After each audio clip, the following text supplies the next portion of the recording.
Hola, ¿cómo están? Bienvenidas, bienvenidos a un nuevo capítulo de Influyentes acá en CNN Chile. Hoy vamos a conversar de economía, de crecimiento, de pensiones. Y para eso vamos a conversar primero con Eduardo Engel. Él es académico, economista y también miembro del Directorio de Espacio Público.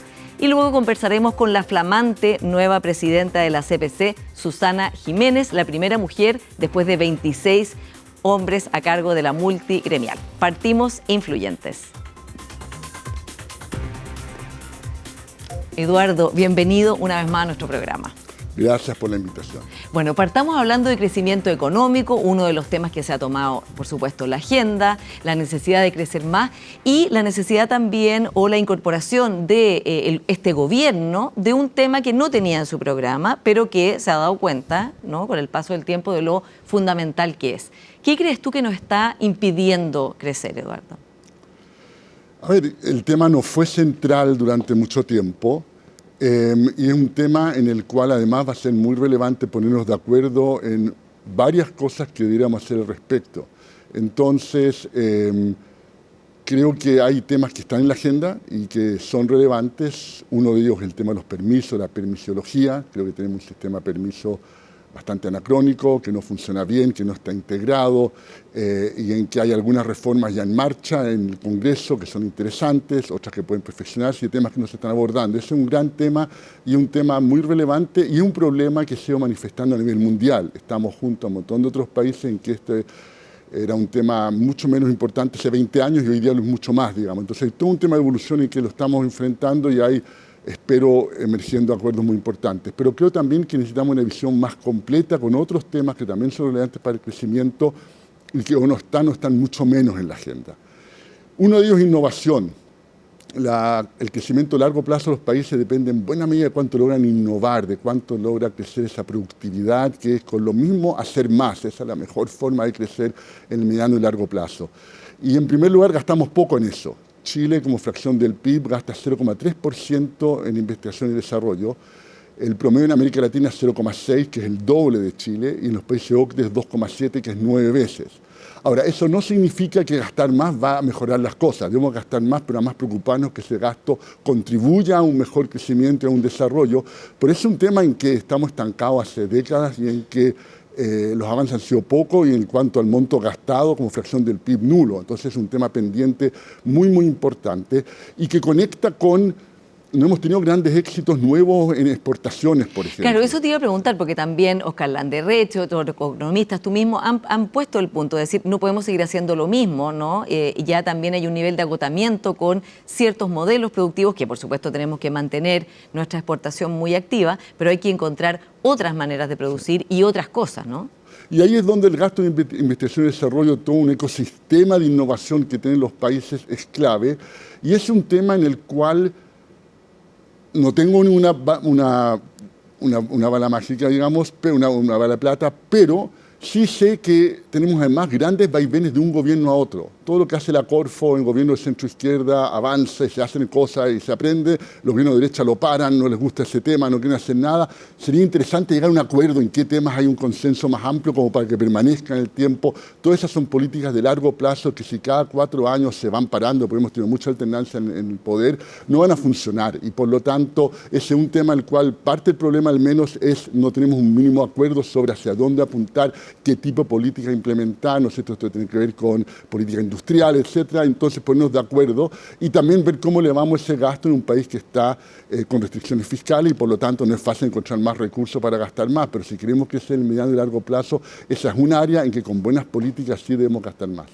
Ahora, está también todo este debate en torno a si el empresariado, los inversionistas nacionales no están poniendo su plata acá, no están invirtiendo en nuestro país por razones ideológicas. Es lo que decía el presidente Boric del pesimismo ideológico, ¿no? Como una justificación, una explicación a por qué nuestro país está creciendo menos.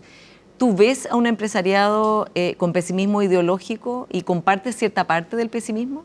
No quiero entrar en la discusión de las últimas afirmaciones del presidente o lo que está pasando ahora, pero ha sido una constante por décadas que yo creo que el inversionista extranjero mira con más objetividad a cualquier país versus los nacionales. Los nacionales están más influidos por los vaivenes políticos, porque viven en el país, porque son parte de preferencias políticas, porque en general, pero en Chile son mucho más conservadores que en otros países. Pasó, me acuerdo, a fin de los 80, comienzos de los 90, cuando veníamos en una crisis muy, muy grande, que los primeros que vienen a invertir de nuevo a Chile son capital extranjero, no capitales chilenos. Eso es una constante, yo creo, en todos los países y por lo tanto también puede haber algo de eso que esté sucediendo acá. Pero nuevamente, si logramos tener acuerdos amplios sobre una visión común de qué cosas hacer, también los inversionistas nacionales, me imagino, van a venir. Hay noticias interesantes y alentadoras que han salido en la prensa la última semana, proyectos por 80.000 millones de dólares en el sector de minería, por ejemplo, que una parte es una muy buena noticia, esas son cifras grandes de actividad en las próximas décadas de inversión. Por otra parte, tenemos la ley de cobre que viene bajando tremendamente y por lo tanto lo que va a hacer esto es compensar esa baja, pero seguramente no vamos a exportar mucho más en cantidades, simplemente es que sin esto habríamos exportado mucho menos en las próximas décadas. Entonces hay un tema ahí también que nuestras exportaciones han caído en los montos que recaudamos, las ventas, igual que el resto del mundo después de la crisis del 2008. En todo el mundo se exporta menos, pero en el caso de Chile es mucho más dramático porque la cantidad que exportamos cayó muchísimo más todavía y ahí nos fue mucho peor que el resto, y eso es porque no lo hemos notado, porque el precio de nuestras exportaciones estuvo muy bueno. Entonces, al momento de vender, vendemos menos, pero a un precio más alto, los montos que entran son los mismos, pero eso no va a durar eternamente y eso nos lleva a que en muchas cosas no nos hemos preocupado lo suficiente respecto a buscar nuevos sectores exportadores. ¿Cuáles son las nuevas exportaciones vitivinícolas, por el lado agropecuario, etcétera? Hemos tenido muy pocas novedades y no suficientemente grandes en esas áreas tampoco en las últimas 2 décadas. La semana pasada tuvimos a Alejandra Mustakis, una gran emprendedora, empresaria, que decía que ella veía mucho pesimismo en Chile, no ideológico, sino pesimismo en general, no solamente en el empresariado, muchas personas, y que cuando ella salía de Chile, estaba en Latinoamérica con emprendedores, había una idea muy, muy positiva de nuestro país y de las cosas que se están haciendo, las que se están logrando. Tú, que eres un gran economista, pero además fuiste profesor de la Universidad de Yale durante muchos años, viviste mucho tiempo fuera de Chile. ¿Crees que pasa eso también hoy de que estamos viendo una película muy negativa que, como decía Alejandra Mustakis, perjudica también, no sé, inventar nuevos mundos, nuevos horizontes? Déjame responderte en primera persona. Yo sigo dando un montón de cursos, conferencias, asesorías fuera de Chile. Y cada vez que asesoro a algún gobierno en algún país de América Latina, no solamente aprendo un montón, sino que vuelvo mucho más optimista respecto a Chile, digamos. Es decir, claramente tenemos problemas, los hablamos, los estamos tratando de enfrentar y hay problemas reales, y vamos a ir hablando de eso, pero una vez que uno ve la situación en un montón de otros países de la región, en prácticamente todo, es lo que dice Alejandra Mustakis. Claramente tenemos problemas de otro nivel, son muchas veces problemas más cercanos a los de un país que está cerca del desarrollo, que es un país que realmente está todavía en etapas tempranas de desarrollo, y nos olvidamos de eso, creo que en parte porque nos comparamos con nosotros mismos. En algunas áreas han empeorado las cosas, pero no olvidamos compararnos con el resto de la región, o muchas veces aún con países de la OECD, de la OCDE, digamos, y que también estamos a veces a nivel promedio de cómo está el Club de Países Desarrollados, y simplemente estamos muy, muy alarmados porque en alguna variable hemos empeorado un poco el tiempo, pero comparativamente ese empeoramiento tampoco es tan grande comparándolo. Sí. Hablemos de pensiones, Eduardo. Uno de los temas que está pendiente y de que no se ha podido llegar a acuerdo, pero parece que ahora está la posibilidad, hay una ventana de oportunidad. Esto tiene que estar terminada su tramitación o ya negociado, digamos, en enero del 2025. Estamos ya en diciembre, queda poco tiempo. Y desde Espacio Público hicieron un estudio muy interesante sobre la percepción de las personas en materia de pensiones. Un estudio que hicieron con la OIT, con Ipsos y creo que con Naciones Unidas, que da bastante insumo. Entonces la pregunta son dos. Primero, ¿tú estás optimista de que hay la posibilidad esta vez de llegar a un acuerdo en pensiones y crees que es importante, de la mayor importancia, lograrlo ahora o es algo que puede pasar para el otro gobierno, como hay personas de la oposición que en realidad están pensando? Partamos por lo que cree la gente que se encuestó. El 90% quiere que haya una reforma en este gobierno con esta legislatura. Creo que es un dato importante y no estaba en la agenda. Y cuando se le pregunta a esas personas de por qué no hemos avanzado, porque este es un tema, el tercer intento, el tercer gobierno constitutivo, lo que te responden es, una mayoría habla ya sea de liderazgos políticos, el gobierno, oposición, liderazgo en general, o de las AFPs que quieren mantener el status quo. Entonces, ese es un diagnóstico que da una urgencia de avanzar, en lo personal lo comparto plenamente. Yo creo que lo último que quiere quien sea el próximo gobierno es dejar este tema pendiente, y para el país también es muy malo porque sigue confirmando esta impresión que también está el tema de la ISAPRE en estos días, ¿no es cierto?, que apunta en esa elección, que el mundo político no es capaz de hacer las cosas bien o hacerse cargo de los problemas que tiene la gente. Entonces, ese es un tema bien, bien grande. Ahora, ¿qué hacer en pensiones? ¿Dónde está topando esto? Siguen habiendo desafíos grandes. Yo espero que se llegue a puerto y siempre voy a estar contribuyendo a eso un grano de arena, pero no es fácil tampoco, digamos. Sí, porque de hecho el destino del 6% es algo que todavía no está acordado, o sea, no está, digamos, consensuado. El destino del 6% y una idea que emergió, que a mí me parece sumamente importante, que también uno ve reticencia muy clara de la Asociación de AFP, pero también de ciertos sectores de derecha, aunque no todos, es el tema de tener licitaciones de los afiliados históricos, el stock de afiliados, no los nuevos, sino que los que ya estamos en el sistema, de que eso se licite, eso llevaría a una ganancia de eficiencia enorme y también a menores rentas para la AFP, porque bajaría las comisiones, y hay una campaña muy, muy agresiva de la AFP, en parte es legítimo, pero en parte muchas veces con información que no es correcta simplemente, y lo cual me complica un poco más, en contra de esto, y no se ve si eso va a terminar o no el proyecto de ley final, y sería, yo creo que una gran pena que no terminara.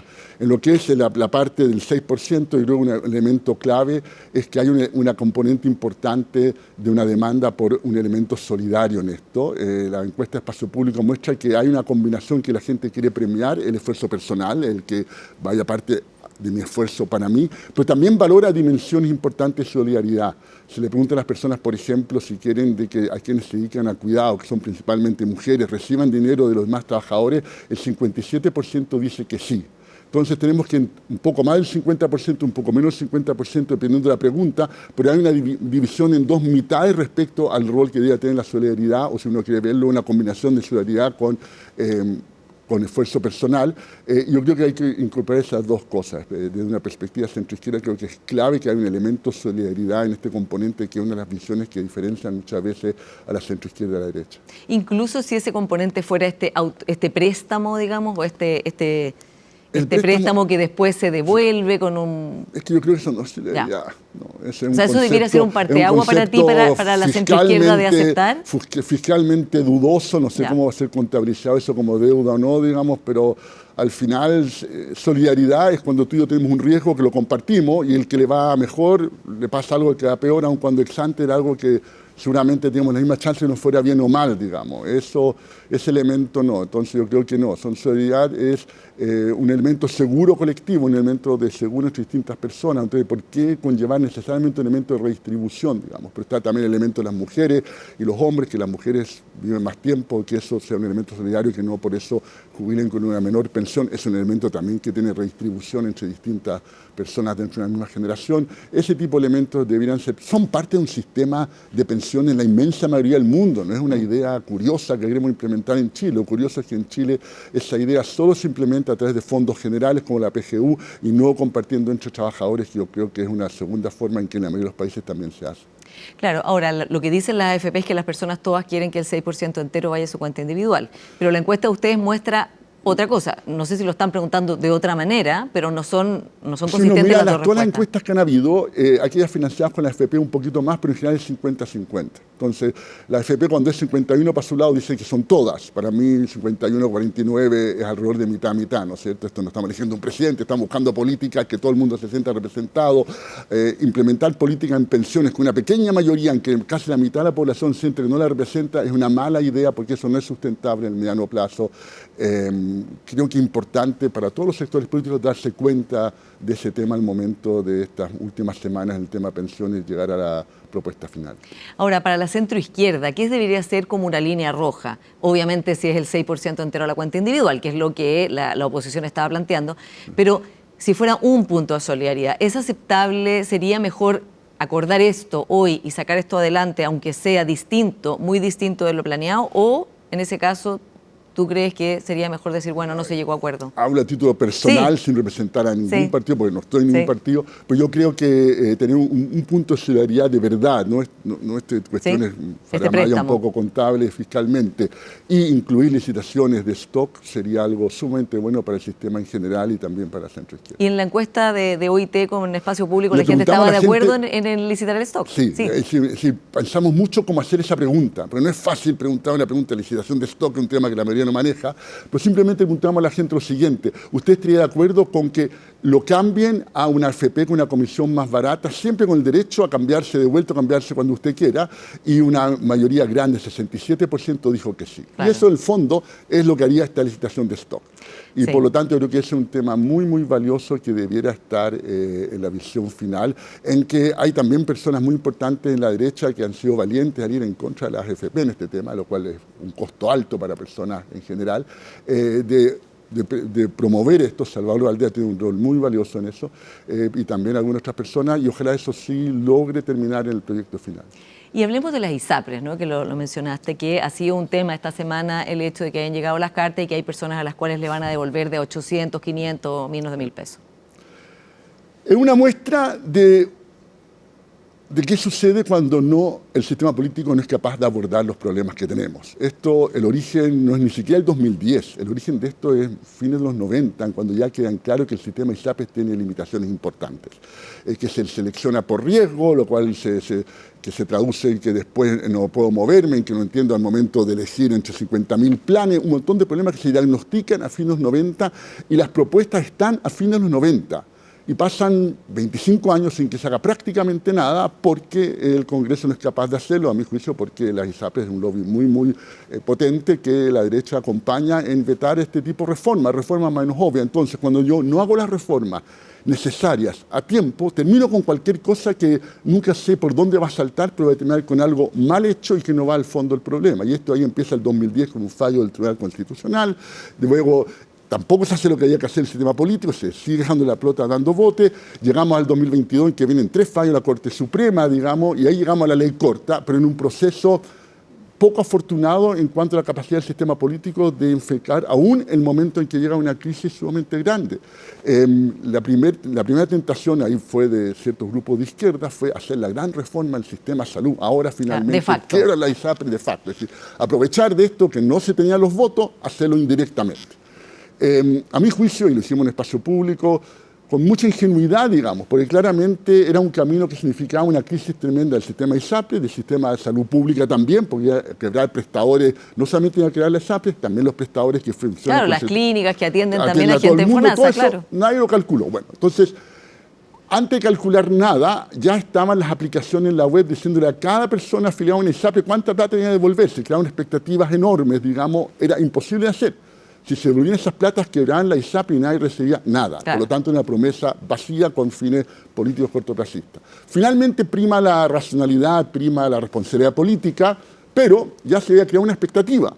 Entonces, decirle a la gente o adoptar lo que en espacio público empujamos, que era la mutualización, que era conceptualmente correcto y era más transparente frente a la ciudadanía, no era una opción, porque decirle a la gente no le va a devolver su plata. Era mejor buscar alguna figura en que diera la impresión que se la va a devolver, pero en realidad no se la van a devolver. Pero mucho peor, porque parece una burla, ¿no? Bueno, claro. Pero así funcionó el sistema político hoy día. Estoy de acuerdo con una burla, estoy de acuerdo que esto aleja a la gente, lleva a las posibilidades de tener, no sé si estallido a futuro, porque gente sumamente descontenta con la ISAPRES, confirma esta distancia que tiene la política, simplemente porque nadie quiere asumir el costo. Todos los parlamentarios votaron por esto, no vengan a decir que no saben lo que estaban votando y sabiendo lo que estaba sucediendo acá. Y básicamente, como hablaron de $1.200 millones que la ISAPRES no tenían cómo devolver, porque no tienen esa plata, están con pérdidas, las grandes ganancias fueron hace mucho tiempo y cambió el dueño, por lo tanto esas platas no están en la ISAPRES, digamos. Bueno, había que bajar los 1.200 millones. ¿Cómo se bajan? Subiendo las primas, de modo que en realidad por una parte me dan, por otra parte me quitan, y dándoles 13 años para pagar, que obviamente baja el costo, porque si pago en 13 años es mucho más fácil que pagar mañana. Exactamente. Entonces, y además nadie se preocupó el detalle fino de cómo voy a percibirse si le doy 1.000 pesos mensuales, y el último mes le doy los 50.000 o 200.000 que le debo. Pero eso fue toda esta historia, y en este momento es el tema de echarse la culpa. Ahora, detrás de eso hay ¿cuál es el problema que tenemos? ¿Por qué en política los incentivos son tan nefastos a no aceptar ninguna cuestión costosa en el corto plazo, siempre buscando la aprobación, aunque venga el mediano plazo en el cual va a quedar en claro que no fuimos responsables? Pues la idea es que en ese momento le echo la culpa a algún otro. Claro, ese presentismo, ¿no? Sí. Y muchas personas ven en este presentismo, ese incentivo a hacer todo hoy, la fragmentación del sistema político, la indisciplina dentro de los partidos que hace imposible negociar porque hay tan cantidad de interlocutores como de parlamentarios, poco menos. Exactamente. Exactamente. Entonces, ¿qué piensas tú de la reforma al sistema político que se han planteado un grupo transversal de senadores que altera cambia dos cosas importantes, que son el umbral, tener un umbral de un 5% para tener representación en el Congreso y, digamos, una norma antidiscolaje en que se pierde el escaño si alguien renuncia al partido por el cual fue electo? A ver, la norma antidiscolaje hay bastante acuerdo, no es polémica perfecta. Ya, eso estás de acuerdo con esa norma. Sí, pero la otra norma es más complicada y está la frase que tú dijiste. Básicamente negociar con cada parlamentario. Si realmente vamos a ir negociando con cada parlamentario, da lo mismo tener 22 partidos o 8 partidos, pues no cambió lo más mínimo. Se necesita tener directivas de los partidos que tengan una forma de alinear a sus parlamentarios. Y eso significa que no seguir lo que es la directiva tiene un costo grande para el parlamentario. O sea, ¿órdenes de partido? O simplemente listas cerradas. Apuntar a listas cerradas en la medida que más funciona en eso. En una lista cerrada, ¿qué significa? Tú te portaste mal durante los 4 años que fuiste diputada, llega un momento de reinscribirte, vas en el último lugar de la lista, no vas a salir y punto, porque yo soy el presidente del partido y te puse ahí. A sabiendas de eso te vas a portar mejor y funciona. Y esa es la forma de hacerlo. Apuntando en esa dirección, dado que igual hay que combinarlo con realismo, digamos, con las medidas actuales, yo tengo dudas si realmente van a contribuir en algo y si van a crear un montón de expectativas, que tampoco es una buena combinación. Por lo tanto, si estas medidas se combinaran con que para llegar a ese 4 o 5% eventualmente, por lo menos no valieran los pactos y subpactos, ya ahí tiene una medida que va a dar algo más de hegemonía, pero en cuanto a tener menos partidos con algo de poder en las directivas. Pero como está esto, con las directivas sin partidos no va a cambiar. Si el problema en RN, también el problema que la directiva de RN, los diputados el día de ayer se le ocurrió hacer una acusación constitucional contra el presidente del partido se entera por la prensa, los 5 senadores que están proponiendo esta reforma, la mayoría de ellos no son los presidentes de su partido, que también están ahí, están ahí en título personal por el partido. Y los diputados están enojados, los de sus partidos. Están indignados los diputados, pues nadie les preguntó, porque la idea es que el gobierno hiciera esto, pues los senadores se arrancaron con los tablos para salir en la foto. Entonces, no creemos expectativas falsas respecto de un problema que es sumamente importante, en que es muy difícil avanzar, porque los que tienen que votarlo son los que pierden poder en esto, pero hagamos algo en que hay una generosidad para avanzar. O sea, ¿estarías de acuerdo en cuánto se le agreguen más? Exacto. Ya, sí, porque por lo menos previene el incentivo a que haya estos partidos pyme, ¿no? O sea, como tener partidos que tienen 2 diputados que después se van de esa banca. O sea, digamos, hoy día el incentivo está totalmente puesto hacia tener cada uno su propio partido, su propio emprendimiento político, como se dice. Sí, a ver, vas a tener menos partidos con 1 o 2 diputados. Ese es un tema. Pero vuelvo a tu frase, que la que yo pensaba decir igual, digamos, pero que básicamente, si tengo que negociar con cada diputado por separado, me da lo mismo en cuántos partidos. O sea, hay que robustecer sí, a las directivas. Sí, se nos acaba el tiempo, pero quiero que hablemos de corrupción. Tú encabezaste una comisión muy importante que analizó y vio medidas para combatir la corrupción. ¿Cómo ves tú que está afectada la fe pública, las instituciones, todos los casos que estamos viviendo simultáneamente? Caso Hermosilla o caso Audio, con digamos, una entrega permanente de información en que se ve la extensión de esto, ¿no? Caso Katy Barriga, ¿no? Otro caso muy digamos, que da una entidad de la cantidad de recursos mal gastados impresionante.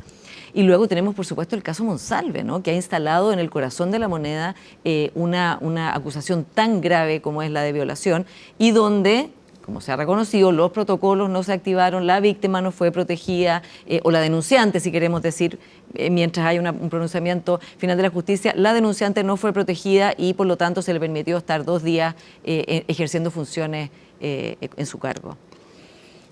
Tenemos casos serios y que abren oportunidades para grandes reformas, sobre todo el sistema judicial en las que tú mencionaste recién.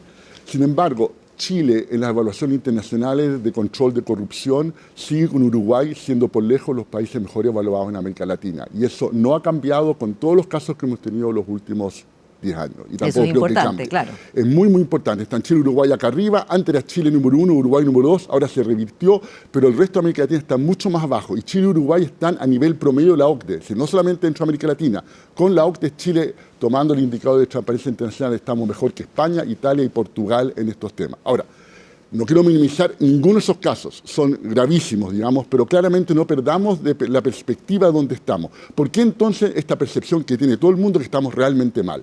Primero, porque nos comparamos con nosotros mismos y hemos empeorado un poco. Uruguay pasó de primer lugar, Chile a segundo lugar y es bueno que eso nos moleste. Y segundo, paradojalmente, porque algunas de las medidas más efectivas que hemos aprobado llevan una percepción de que hay mucho más corrupción.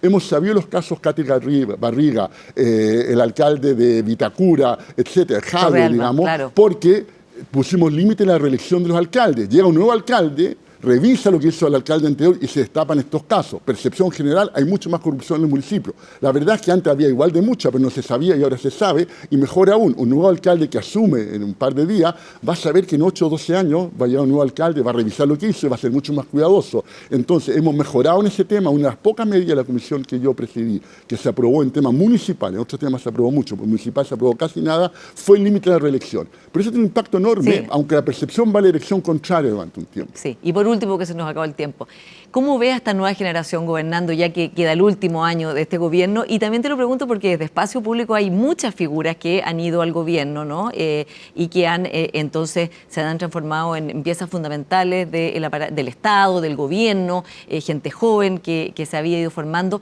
¿Cómo ves tú a esta generación, que no gobierna sola una generación, pero que sí es una generación muy joven que ha tomado el poder? A mí, es una generación que no conocía el Estado por dentro y por tanto tuvo una curva de aprendizaje. En algunos casos buena, rápida y ha sido el aprendizaje. Y en otros casos no tan lenta o no ha habido ningún aprendizaje, porque hay gente distinta, ¿no? Pero hay una parte de esa generación, yo partiendo por el presidente, que tiene un aprendizaje muy rápido, muy valioso y dado que son jóvenes, una carrera muy grande por delante. Respecto a espacio público, hay algunas personas jóvenes, pero también hubo personas de espacio público que venían precisamente con la experiencia para complementar a esta generación más joven, que realmente tiene un rol importante desde el gobierno en eso y obviamente en el momento que van al gobierno dejan espacio público, tienen una regla muy clara en eso. Y por último, ¿tú crees que socialismo democrático o exconcertación y Frente Amplio, estas coaliciones que se han armado y con el Partido Comunista, esto es de aquí en adelante, debiera serlo? A ver, ahí están metiendo en saco distintas cosas. Porque parte del Frente Amplio va a evolucionar en la dirección de una nueva socialdemocracia posiblemente, en que sea natural que den ciertas coaliciones, y otras partes de esa coalición posiblemente van a representar una izquierda distinta con un proyecto muy distinto. La buena noticia de la última elección de alcalde y también de gobernadores es que hay una valoración nueva en la ciudadanía de discursos más matizados, menos extremos, y eso debería favorecer a los grupos que están en la centroizquierda y también posiblemente centro-derecha. Eduardo Engel, muchas gracias por esta conversación. Muchas gracias a ti. Bueno, y a ustedes los vamos a mandar a una pequeña pausa. Seguimos con más influyentes y les anuncio que viene Susana Jiménez, la primera mujer en presidir la CPC. Espérennos.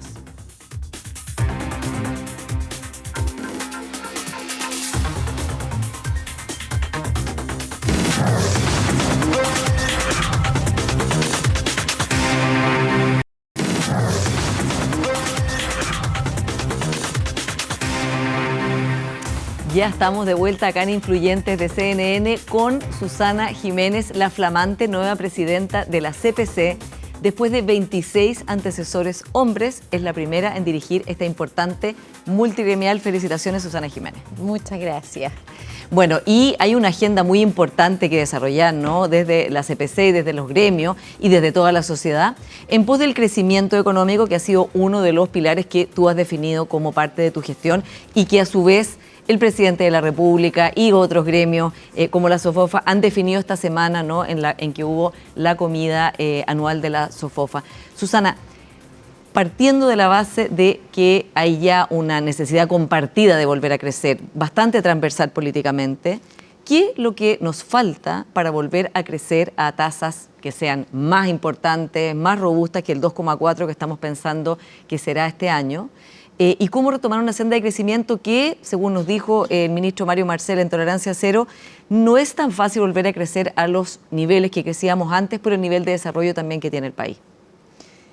Claro, efectivamente hay una preocupación transversal que de alguna manera se ha ido manifestando en los últimos años y que tampoco nos permiten hacer una proyección muy favorable hacia adelante. Cuando uno piensa que el PIB tendencial que estimaron los expertos de 1,8 para los próximos 10 años, la verdad es que no es muy alentador para un país que en el pasado estuvo acostumbrado a un dinamismo que permitía siempre a las generaciones jóvenes pensar que iban a estar mejor que los padres y así sucesivamente. Y lo cierto es que estamos bastante estancados y particularmente en los últimos años con una inversión que cae. Y la inversión finalmente es el motor del crecimiento económico, que se traduce obviamente en empleo, en oportunidades, en pymes, en emprendimientos, en proveedores que todos dependen de ese dinamismo. En ese sentido yo creo que hemos convergido todos a pensar en priorizar el crecimiento económico y junto con eso, y siempre yo lo agrego al empleo formal, que van bastante de la mano. ¿Qué cosas hoy día están trabando ese dinamismo? Ciertamente hay condiciones que no se están dando para un mayor dinamismo de la inversión y del crecimiento. La permisología, ¿no?, que ya todo el mundo habla y que el gobierno está abordando en esta digamos, ley contra la permisología que está tramitando el ministro Grau, y por otro lado el tema de los permisos ambientales. Hablemos de cómo ves tú esos dos cambios importantes, cuán robustos los ves para el crecimiento y qué más faltaría, ¿no?, para retomar la senda de crecimiento que todos esperamos. Mira, en realidad son 4 proyectos de permiso, porque tal como tú dices, la permisología se ha ido haciendo más engorrosa, son más plazos, son más costos de desarrollar proyectos de inversión. Lo que vemos es que hay un proyecto de permisos sectoriales que efectivamente lidera el ministro Grau. Nosotros hemos sido bien apoyadores en ese proyecto porque creemos que es necesario, aunque puede ser insuficiente, pero es un paso hacia adelante. Es un buen proyecto. De ordenar, de digitalizar, de acortar plazos, de algunos no requieran de la burocracia, sino que sean autorizaciones o declaraciones juradas. Por lo tanto, yo creo que va bien encaminado. Después está el de permisos ambientales, que en realidad es un proyecto más amplio que permisos. Hay una agenda medioambiental detrás que tiene pros y contras. La verdad es que vemos en ese, si lo miramos estrictamente desde el punto de vista de los proyectos de inversión, algunos elementos que ralentizan los procesos, que sobrecargan aún más el sistema de evaluación y por lo tanto puede redundar en mayores plazos incluso. Claro, y tú decías también en más costos incluso. O sea, los costos ya han ido subiendo enormemente no solo para un estudio de impacto ambiental, también para una declaración de impacto ambiental que es para proyectos más pequeños. También ahí vemos cómo los costos han subido y claro, uno siempre ve la estadística de los plazos y los costos de los proyectos que sí siguieron adelante, pero cuántos proyectos se dejan de hacer producto de esos mayores costos. Bueno, y después tenemos 2 proyectos más que vienen de administraciones anteriores, uno que tiene que ver con las concesiones marítimas, que está avanzando, y otro muy importante, el de monumentos nacionales, porque tú sabes que muchos proyectos se ven paralizados por años, producto de algún hallazgo, y que finalmente toma años en que eso es revisado, pero sin embargo la faena o la construcción se paraliza completamente. Exactamente. Y en ese sentido, en lo que te parece, Susana, o les parece de la CPC que no está tan bien encaminado, como esto que estás diciendo de los permisos ambientales, ojo, ¿van a hacer alguna propuesta concreta al gobierno de manera de tratar de sacar adelante un proyecto que cumpla las expectativas? Absolutamente. Nosotros estamos constantemente en conversaciones, nos reunimos con los ministerios, también participamos del debate legislativo en el Congreso y hacemos lo más posible porque nuestra razón de ser como gremio es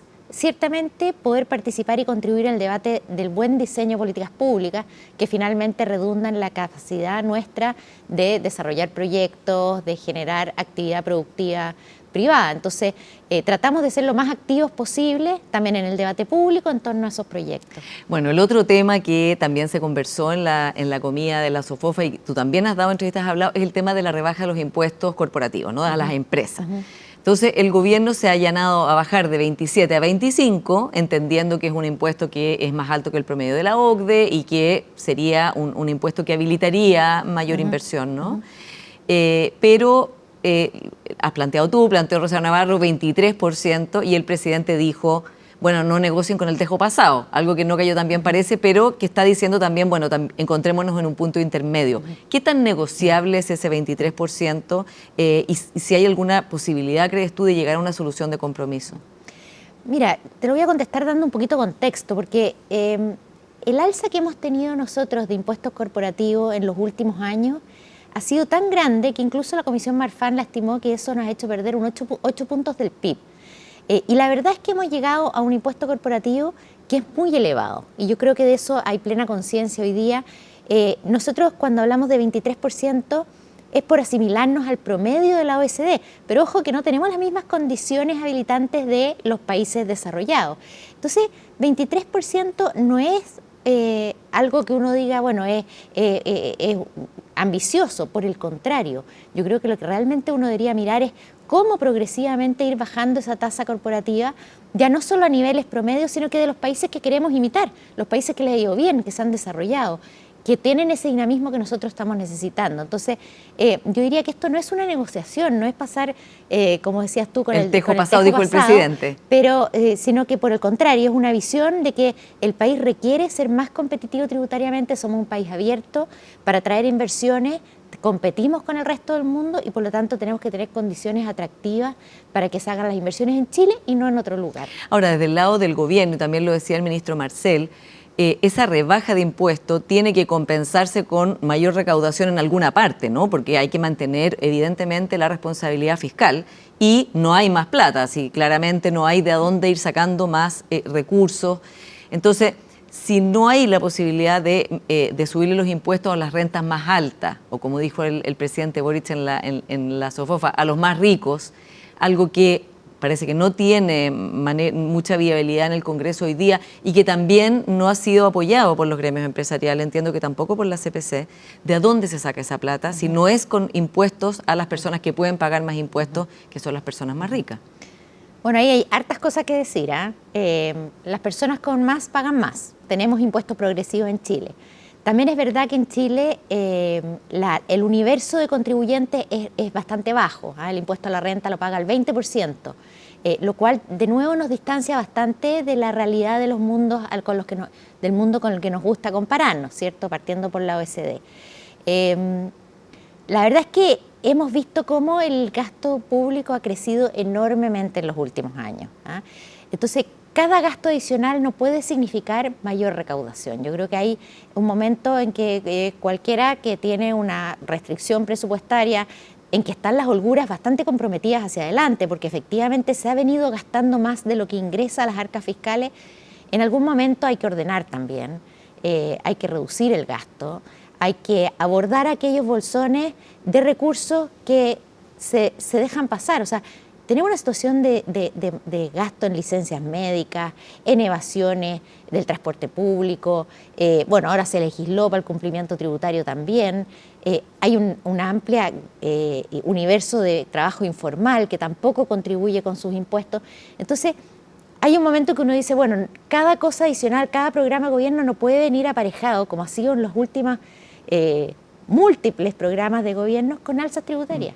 Ahora, Susana, eso de revisar programas o ir disminuyendo aquello que en realidad no contribuye o no le llega, no va en beneficio de las personas, cada gobierno trata de hacerlo. Tú también fuiste ministra de Estado y finalmente cada gobierno le cuesta muchísimo encontrar la posibilidad ya no solo de diagnosticar qué cortar, sino después enfrentar la realidad de la oposición que se encuentra, tanto de las personas que reciben esos beneficios como de las personas que están ahí trabajando en torno a ese beneficio. Bueno, ciertamente hay mucho de eso y por eso políticamente ha sido difícil. Yo quiero decir, cuando yo fui ministra, yo reduje el presupuesto del ministerio porque hay muchos programas que, claro, a uno no le gusta cortarlos, pero hay que evaluarlos en su mérito. ¿Cuánto realmente está llegando a la persona que quiero beneficiar y cuánto que se queda en el aparato público? Claro. Entonces, hay instancias para ir recortando gastos. Hay también una serie de exenciones tributarias que también se debieran poder abordar. Pero lo que te quiero decir es que no podemos seguir aumentando y aumentando el gasto público. Hemos llegado a niveles que ya están en el límite de preocuparnos de deuda fiscal. Y si seguimos así, esto solo puede empeorar y es malo para todos. Eso al final genera una presión inflacionaria, genera alzas de tasas de interés y menor acceso entonces al crédito para todos. Entonces yo creo que también es hora de plantearse realmente una modernización del Estado, un Estado más eficiente, que los gastos para fines sociales sean bien usados y no malgastados en proyectos que no tienen un beneficio social importante. Entonces, con toda claridad, ¿no estás de acuerdo con subir los impuestos a las rentas más altas? Yo no estoy, en este momento creo que es una mala idea subir cualquier tipo de carga tributaria porque estamos en un país estancado que requiere lo contrario, requiere dinamismo, requiere un impulso y eso tiene muchas herramientas para usarse. Hoy día yo creo que una importante es una rebaja tributaria. Ahora, otro tema que yo creo que te lo debes haber planteado es cómo va a ser la relación con el gobierno, justamente, con el presidente Boric, con el ministro Marcel. Yo sé que tú conoces al ministro Marcel hace muchos años y tienes una muy buena relación con él. Con el presidente Boric ha habido momentos tensos, ¿no? Con el empresariado en general y también con los gremios. Ricardo Meves, tu antecesor, ha tenido momentos como que ha sido tensos, diría yo, con el presidente. Y él, aun cuando reconoce, obviamente, que no está la misma actitud en todas las personas, sí ha dicho que ve como un pesimismo ideológico en parte del empresariado, como una cosa de ver todo malo, no tanto desde la perspectiva de la realidad, sino también desde encontrar todo malo porque es un gobierno que no es de su gusto, no es del signo político de su gusto. ¿Tú crees que existe un pesimismo, veamos si es ideológico o no?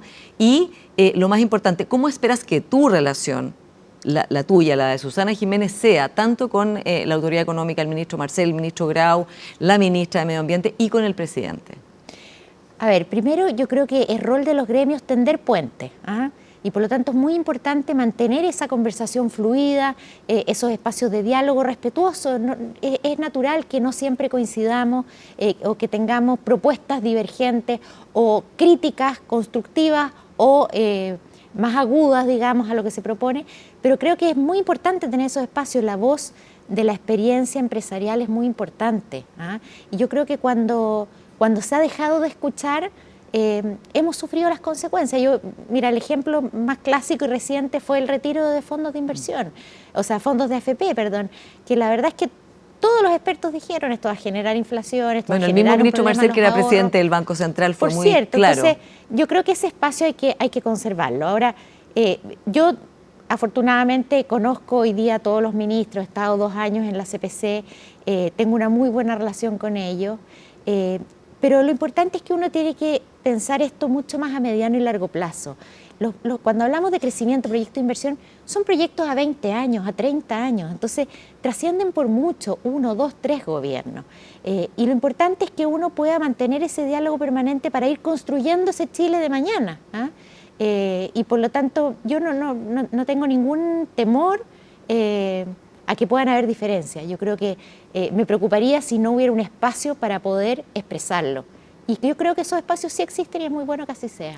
¿Y cómo ves tú la evolución del presidente Boric, ¿no? Porque, tan como se ha comentado, en su programa de gobierno no estaba el crecimiento, tampoco la seguridad, no eran esas las prioridades que estaban ahí señaladas. Sin embargo, ha ido, y lo ha mostrado, digamos, diciendo, afirmando que el crecimiento es muy importante y también apoyando a sus ministros a sacar esta tarea. Y otros dicen, no, en realidad eso no es convincente, es una voltereta. ¿Cómo lo ves tú, esta evolución presidencial o este cambio hacia valorar el crecimiento? Mira, yo creo que efectivamente el gobierno inició su mandato con una agenda bastante más radical, más refundacional en muchos aspectos, y que de alguna manera se plasmó en el primer borrador constitucional que empujaron con bastante entusiasmo y que de alguna manera marcó un punto de inflexión cuando fue rechazado. Y yo creo que es bueno hacer la lectura, o sea, si la mayoría de la ciudadanía se manifiesta en contra de estos cambios tan profundos, quiere cambios pero no refundaciones, bueno, yo creo que eso hay que atenderlo. Y de alguna manera yo creo que efectivamente eso ha sido así. Si uno mira cómo entraron los proyectos o cómo fue la impronta en las distintas materias y en qué ha ido convergiendo, creo que hay un paso importante. Lo digo no solo por impuestos, que partimos con una propuesta de alza de impuestos, sino que ahora estamos hablando de rebajas del impuesto corporativo al menos. Lo digo también por pensiones, el proyecto que ingresó originalmente era bien distinto a lo que hoy día se está conversando. Y así en distintas materias, medioambiental, el tema de los permisos ambientales también se acogió en indicaciones, algunas propuestas que se escucharon de otros actores. Entonces, yo creo que ha habido una moderación que responde muy bien a la realidad de la ciudadanía. O sea, pienso, yo no soy analista electoral, pero que ha habido una mirada y una posición más moderada en la ciudadanía, y esa lectura tienen que hacerlo todos, ¿no? Sí. Ahora, el crecimiento económico en un momento, las encuestas mostraban, estoy hablando estallido social, posestallido, primer proceso constitucional, la gente no era un tema que estuviera mostrándose, ¿no? Y hoy día sí. Bueno, estamos en una situación económica post-pandémica que también ha precarizado también la situación económica. Pero cuando antes se hablaba de crecimiento, se hablaba mucho de es importante el crecimiento y por el chorreo, aquí como la caricatura, ¿no? Como de Chicago Boys, era el chorreo proveerá soluciones y le llegará a todo el mundo prosperidad. Algo que sabemos que no es automático, no es porque el país crezca inmediatamente hay redistribución. ¿Cómo crees tú que desde la empresa hoy, ya que hay un viento a favor en la opinión pública y bastante transversal políticamente hacia la importancia del crecimiento, hay que también tener un relato compartido respecto de cómo es ese crecimiento, ¿no? ¿Cuáles son los apellidos que tiene? De manera de no volver a polarizar la palabra, como decir, bueno, entonces seguimos esperando el chorreo y no nos preocupamos de las necesidades económicas, de los derechos de las personas o de las cosas que padecen en salud, en educación y en tantas otras materias. Bueno, mira, yo no comparto esa caricatura, ¿no? Porque a mí me gusta ver los datos. Hace 10 años dejamos de crecer, de alguna manera. Los 30 años anteriores a eso, crecíamos a ritmos de 5,5%.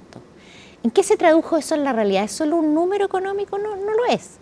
Lo que se tradujo es que tuvimos una reducción de la pobreza gigantesca. Se nos olvida. Yo sí me acuerdo de los años 90, el nivel de pobreza que había en Chile bajó de 50, 60% a menos de un dígito, a menos de 2 dígitos, o sea, un dígito. Acceso a educación superior, aumento de salarios, oportunidades de empleo. Todos los indicadores que tú mires reflejan lo que ese crecimiento le trajo a las familias de Chile.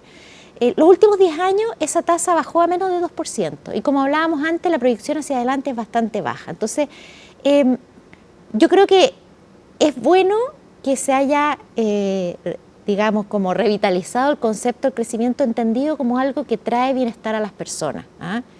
Y creo que las empresas son precisamente el motor del crecimiento. Solamente mirando lo que contribuyen desde el punto de vista de presupuesto público y cómo eso se puede traducir en programas sociales que atiendan las necesidades de las personas, creo que hay mucho que decir. El crecimiento económico ha significado el 80% de los mayores ingresos del fisco, no las reformas tributarias. Muchas veces las reformas tributarias, de hecho la del 2014, tienden a ser contraproducentes porque te generan menos dinamismo económico. Entonces, toda esa contribución que hacen las empresas y las personas a través, porque las empresas somos todos personas, creo que es muy relevante visibilizarlo. Ahora, en la opinión pública también hay un fenómeno, ¿no? La gente dice, por ejemplo, no me gustan las empresas, pero la mía sí. Y ahí, pienso yo, hay un efecto de que la gente conoce lo que hace su empresa, conoce los beneficios que le da, sabe lo que hace con la comunidad, conoce porque son proveedores de la empresa, pero no sabe lo que hace el conjunto. Entonces hay un poquito esta caricatura, hay un ¿no? delta, ¿no? Hay un delta que se produce en muchas áreas, claro. No son solo las empresas, ¿no? Y yo creo que ahí hay un rol gremial primero de buenas prácticas, de difundirlas, pero también de mostrar, de contagiar. Nosotros tenemos un programa muy bonito de Empresas por Chile, contagiar a otras para que nos sumemos en trabajos que van más allá de la empresa misma, en salud preventiva, en educación técnico-profesional, en seguridad de nuestros barrios. ¿Qué podemos hacer? ¿Cómo lo mostramos y lo visibilizamos para que también eso vaya permeando en el consciente colectivo? Claro, y en la imagen que hay de las empresas. Uno de tus pilares también, Susana, va a ser sociedad e integridad, ¿no? Para las empresas. Y desde ese lado te quiero preguntar cómo has visto lo que ha pasado con las ISAPRES, ¿no? Esta semana en que se han conocido las cartas que le han enviado a personas que le van a devolver de 500 pesos, 800 pesos, etcétera. Más allá del debate de si los parlamentarios aprobaron esto, si era el superintendente de salud, dejemos de lado eso, sino desde el punto de vista de cómo las personas justamente se relacionan con una empresa, porque claro, más allá de que quizás la expectativa de algunos era como de la de los retiros, que le iba a llegar un cheque millonario, la verdad es que 800 pesos de 500 pesos parece, como dijo la ministra Jara, también una burla, ¿no? O sea, como que es una cantidad en que finalmente la reparación no se va a sentir nunca. Es todo lo que tú dijiste. O sea, yo creo que acá no hay que olvidarse cómo llegamos a esto, ¿no? Un fallo de la Corte Suprema que fue complejo, una tramitación en el legislativo que también no quiso escuchar mucho la voz de expertos, hubo propuestas mejores que el resultado que se obtuvo. Esto es de iniciativa del Ejecutivo, por lo tanto, tampoco hay que decir, bueno, es que no se dieron cuenta de lo que estaban legislando, bueno, es lo que se podía hacer, y eso a su vez, cómo hacerlo compatible con que estas ISAPRES no perdieran su sostenibilidad en el tiempo, porque eso ya sí que redundaría terriblemente en las personas. Claro. ¿Por qué? Porque en todo el la sistema, congestión además. del FONASA, porque los prestadores privados dependen mucho también de esas prestaciones, en fin. Entonces, llegamos a un punto en que efectivamente derivan lo que tú dices y que obviamente, y empatizando con el sentir de las personas que tuvieron esta expectativa de que iba a haber un reembolso millonario, la verdad es que, claro, no se condice con la realidad. Ahora, que ojalá haya un acercamiento y ver qué es viable hacer, pero siempre teniendo a la vista la sostenibilidad financiera de estas instituciones, porque lo peor que nos puede pasar a las personas, a los pacientes, a los que necesitamos de servicios médicos y seguros de salud, es que el sistema se caiga. Claro. Entonces, yo diría que hoy día la única salida posible es que haya una conversación de ver qué es posible hacer para mejorar la posición de las personas, que a lo mejor se puedan adelantar algunos pagos, pero sin comprometer la sostenibilidad del sistema de salud. Claro, porque ese es el punto, ¿no? Todo este acuerdo que, bueno, era para que no quiebren las ISAPRES y entonces no venga un problema en todo el sistema y además la gente nunca reciba su plata.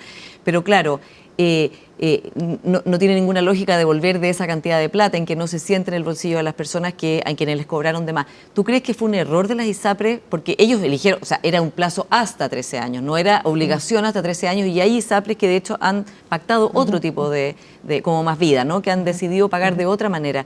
Es un error desde el punto de vista de la empresa, de su integridad, de su imagen en la sociedad. Las ISAPRES y las AFP tienen muy mala imagen en las personas.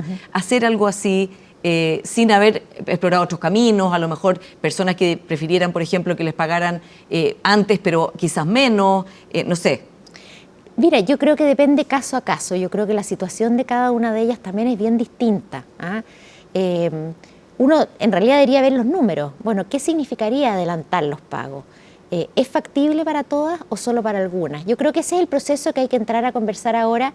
Fue un largo periodo de tramitación en que hubo muchas propuestas técnicas mejores que el resultado que se obtuvo. Pero bueno, es lo que hay hoy día y hoy día hay que tratar de ver qué tan posible es resolver esos temas, a lo mejor con un subconjunto de personas que las deje también. A todas las empresas les interesa que sus clientes estén satisfechos. Y no me cabe duda que ahí va a haber una necesidad y una voluntad de buscar mejores soluciones, pero insisto, en la medida de lo posible. No todas las ISAPRES están en igual condición y tendrán que ver, esta fue la solución general para todas y ahora cada una tendrá que ver cómo se acomoda. Se nos acaba el tiempo, pero ¿temes que algo así dañe la reputación empresarial? O sea, porque ha creado mucha rabia, ¿no? Tampoco nadie dijo, oye, prepárense para que les van a devolver de a 1.000 pesos, ¿no? O sea, entre millones y 1.000 pesos hay mucha diferencia. ¿Temes eso, que en este objetivo de lograr, en el fondo, tener una identificación de las empresas en general mejor, ¿no? Que esto lo pueda dañar? Bueno, yo creo que todos estos casos, por supuesto, tienen una incidencia en la percepción ciudadana y por eso es tan importante la total transparencia, el explicar bien cómo se llegó a esta situación y cómo se puede hacer mejor. Yo creo que esa conversación siempre hay que tenerla, pero de alguna manera también hay que ser lo más transparente y honesto, ¿no? en cómo se pueden resolver estos problemas que son súper atendibles. Yo insisto, o sea, yo comprendo la frustración, pero creo que las soluciones no son iguales para todos y hay que buscar la forma para que efectivamente esas personas quedan satisfechas con la opción que han elegido. Susana Jiménez, muchas gracias por esta conversación y felicitaciones de nuevo por este cargo. Muchas gracias, Pablo. Un gusto. Y a ustedes, como siempre, muchas gracias por su sintonía y nos encontramos la próxima semana.